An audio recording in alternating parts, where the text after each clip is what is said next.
trop.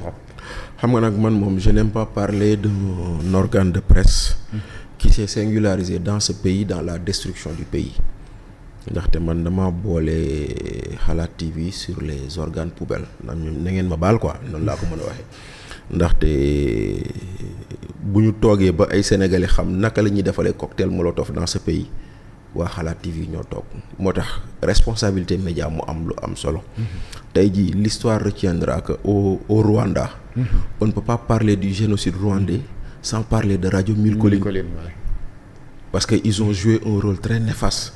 Maintenant aujourd'hui on ne peut pas parler des événements yu xew fii Sénégal diggante 2021 ak 2024 sans penser au rôle très négatif très néfaste qu'un média ou qu'un organe parce que jamono yu doon plateforme kese la woon après la doon i média qu'un organe bu mel une plateforme bu mel ni Xalaat TV joué na ci réew mi et malheureusement c'est un rôle boo xam ne c'est une tache noire c'est une tâche très noire dans l'histoire de cette presse là boo xam ne ñoom ñoo ñu ko teg maintenant quant à ce que Abdou Karim dit bon man dafa di loo xam ne je ne suivais pas pour mun a xam loolu mais effectivement c'est une interrogation que à laquelle ils doivent répondre ñoom ñoo doon dañ daan dégg ni y a des chroniques boo xam ne avec les voix de quelqu'un semble-t-il que c'est le même timbre de voix que Ndiaga Seck. Maintenant gis nañ ni depuis l'arrestation les chroniques ne viennent plus maintenant c'est à eux de nous prouver que lu Karim di wax amul donc il suffit que la chronique reprenne rek xam nga des fois am na yenn wax yoo xam ne soxlawul 1000 discours et trucs il faut simplement def ko de façon très très courte je me souviens amoon ay jamono je pense que Mansour Faye ba muy nekk ministre de l'hydraulique mu amoon coow sur la qualité de l'eau bu ñuy naan fii nii le ministre de le directeur général de la SDE ci jamono boobu demoon télé di def toute une théorie naan woy xam nga il faut ça nii laboratoire yi fii lay jaar machin et cetera balaa ndox bi di génn moi j'avais fait un post pour lui dire que la meilleure façon de nous prouver que l'eau elle est bonne demal ubbi robinet bi naan ko ñu filmer la jeex na ndaxte yow boo fi bëggee naan laboratoire bi def nañ lii c'est certifié on fait des prélèvements et tout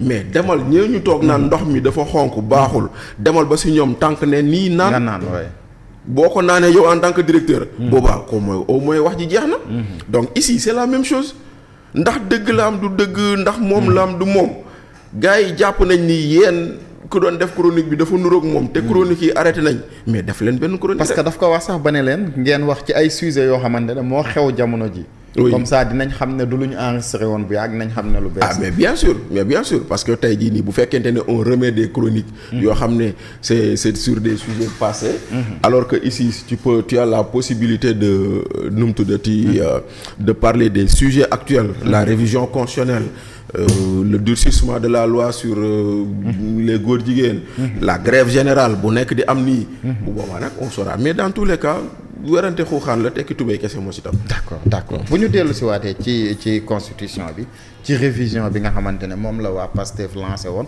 lan nga jàpp ne tey moom moo ci war a mën a déranger Bassirou Diomaye Diakhar Faye ba nanguwul defal waa Pastef li ñu bëgg non xam nga du problème bi du defal waa Pastef li ñu bëgg waa Pastef leen lañ bëgg waa Pastef on est passé de la loi et l'expression de la volonté générale xam nga loolu la ñuy wax la loi est l'expression de la volonté générale et Pastef a transformé l'expression de la volonté générale au désir de Sonko parce que en réalité Diomaye aussi n'a pas joué franc jeu il faut être honnête parce que pourquoi Diomaye n'a pas joué franc jeu moo di ni Diomaye la mu bañal waa Pastef daka nangu woon au départ il faut aussi être honnête le projet de loi ou l'avant-projet de loi dañ ci bind ni président warul jiite parti effectivement dañ ci bind ni président warul jiite coalition pourquoi ñu dem ba war a voter loi boobu ñu ne léegi nañ bàyyi président mu jiite parti kon Diomaye mi ko bindoon moo waxeet et ça aussi c'est grave non ça c'est très grave c'est-à-dire que on pourrait man loolu lay wax je pourrais reprocher à Pastef sa démarche mais je reprocherai à Diomaye son incohérence parce que munoo ñëw nga ne lii yaa ko d'accord. lii yaa koy bañ. am na loo xam ne effectivement wax nañ ko parce que le régime de la déclaration du patrimoine. c'est deux régimes. Il y a le régime de la loi qui concerne toutes les personnes. Et il y a le régime de la constitution qui concerne que le président de la République. foofu noonu soxla nañu évolution parce que tey constitution nee na le président bu ñu ko nouvellement élu il fait sa déclaration de patrimoine. loolu leer na. mais am na werante bu am. quand le président est réélu. kon loolu war nañ ko leeral. parce que Macky Sall a été réélu il n'a pas fait de déclaration de patrimoine Ablaye Wade a été réélu il n'a pas fait de déclaration de patrimoine. est-ce que moment boobu da ko war a def wala waru ko def. non am na ñu jàpp ni.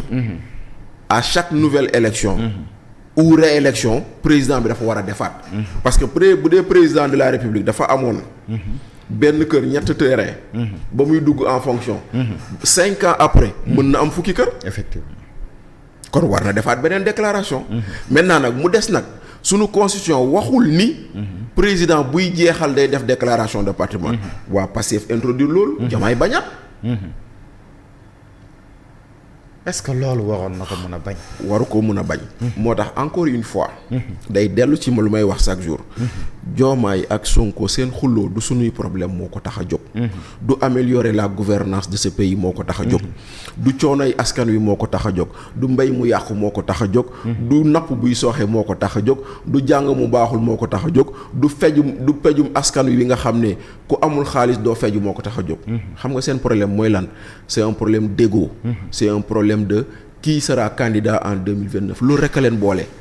donc askan wi soxalu leen seeni problème du askan wee tax.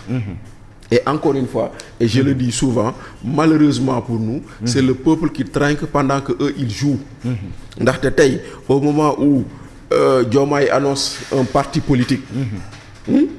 au moment où Ousmane Sonko est en train d'utiliser la constitution. pour se battre contre Diomaye. Au moment où Ousmane Sonko est en train de créer des emplois fictifs nu ko Ibou Fall waxee. à l'Assemblée nationale pendant ce temps-là les véritables problèmes des Sénégalais ñu ngi ko teg dégg nga ñuy wax ni on va créer une commission d'enquête. sur l'équipe nationale. Ouais, effectivement. sur le mondial bi passé. mais jàppoon ni député yi waroon nañ créer commission d'enquête sur l'affaire des 37 milliards. l'affaire Laser. 37 milliards nee na meurt 2 ans. loolu Thierno Alassane Sall démb mu ngi koy évoqué. mais vraiment il a raison. il a raison parce que tey jii nii les députés. pourquoi ils doivent nous dire que oui équipe nationale la fa xew coow yu ñu dégg ci mondial bi nu mu demee et cetera dañ ko war a saytu. c'est vrai je suis pas contre. mais est-ce que saytu woon sunu 37 milliards fu mu dugg gënul woon doon. moo ëppal solo sénégalais. moo ëppal solo sénégalais. ndax livre bu ñu ci def rek ba président la ci félicité ñu profité félicité waat la ci bu baax a baax en tout cas